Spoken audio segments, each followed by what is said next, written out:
मिश्रा जी के यहाँ पहला लड़का हुआ तो पत्नी ने कहा, बच्चे को गांव के सरकारी विद्यालय में शिक्षा दिलवाते हैं।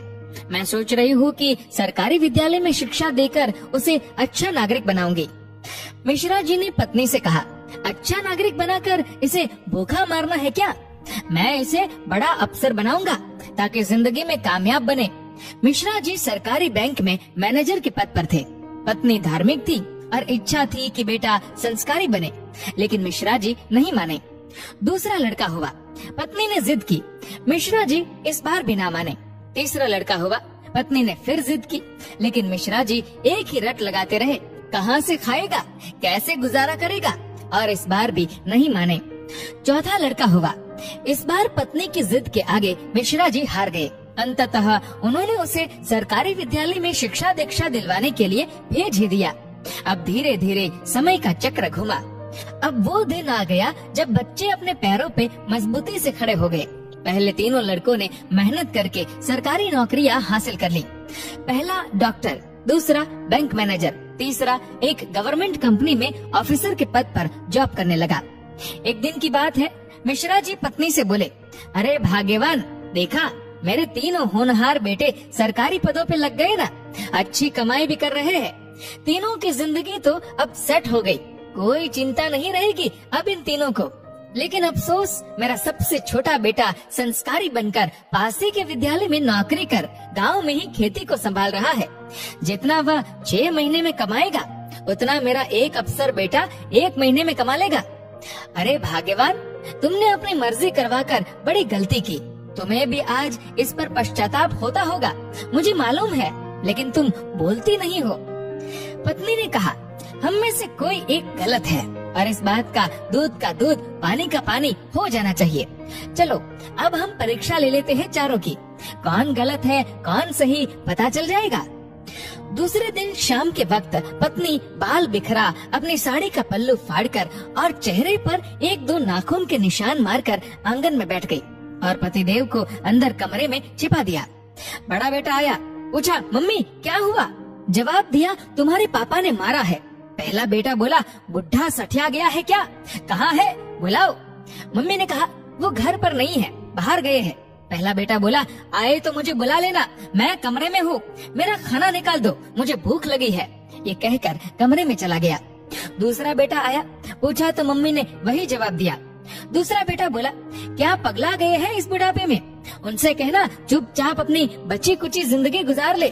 आए तो मुझे बुला लेना और मैं खाना खाकर आया हूँ, सोना है मुझे। अगर आए तो मुझे अभी मत जगाना, सुबह खबर लेता हूँ उनकी। ये कहकर वो भी अपने कमरे में चला गया। तीसरा बेटा आया, वजह पता चलते ही वो तो आग बबूला हो गया। इस बुढ़ापे में अपनी औलादों के हाथ से जूते खाने वाले काम कर रहे हैं। इस बेटे ने तो मर्यादा की सारी हदें पार कर दी। ये कहकर अपने कमरे में चला गया। मिश्रा जी अंदर बैठे बैठे सारी बातें सुन रहे थे। ऐसा लग रहा था कि जैसे उनके पैरों के नीचे से जमीन खिसक गई हो और उनके आंसू नहीं रुक रहे थे।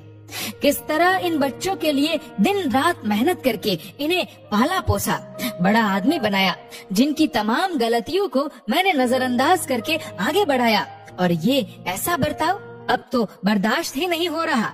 इतने में चौथा बेटा घर में ओम ओम ओम करते हुए अंदर आया। माँ को इस हाल में देखा तो भागते हुए आया। पूछा तो माँ ने अब गंदे गंदे शब्दों में अपने पति को बुरा भला कहा। तो चौथे बेटे ने माँ का हाथ पकड़कर समझाया कि माँ, आप पिताश्री की अर्धांगिनी हो, वो आपके बिना अधूरे है। अगर पिताजी ने आपको कुछ कह दिया तो क्या हुआ? मैंने पिताजी को आज तक आपसे बदतमीजी से बात करते हुए नहीं देखा। वो आपसे हमेशा प्रेम से बातें करते हैं। जिन्होंने इतनी सारी खुशियाँ दी, आज नाराजगी से पेश आए तो क्या हुआ? हो सकता है आज उनको किसी बात को लेकर चिंता रही हो ना हो माँ, आपसे कहीं गलती जरूर हुई होगी। पिताजी आपका कितना ख्याल रखते हैं, याद है ना आपको? 6 साल पहले जब आपका स्वास्थ्य ठीक नहीं था तो पिताजी ने कितने दिनों तक आपकी सेवा की थी। वही भोजन बनाते थे, घर का सारा काम करते थे, कपड़े धोते थे।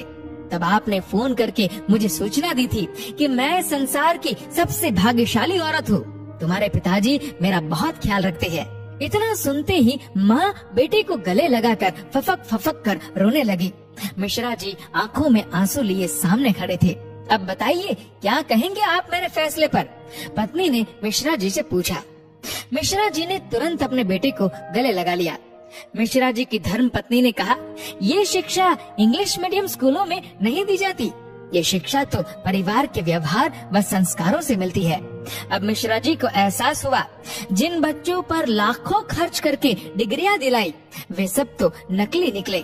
जीवन का अंतिम समय कैसे व्यतीत होगा, इसका फैसला आपका धन नहीं बल्कि आपके द्वारा किए गए व्यवहार और दिए हुए संस्कार तय करेंगे। दोस्तों, इस वीडियो को लेकर आपकी क्या राय है, नीचे कमेंट करके जरूर बताएगा। और अगर आपको वीडियो अच्छा लगा हो तो इस वीडियो को लाइक करेगा, शेयर करेगा ज्यादा से ज्यादा लोगों तक, और ऐसे ही और भी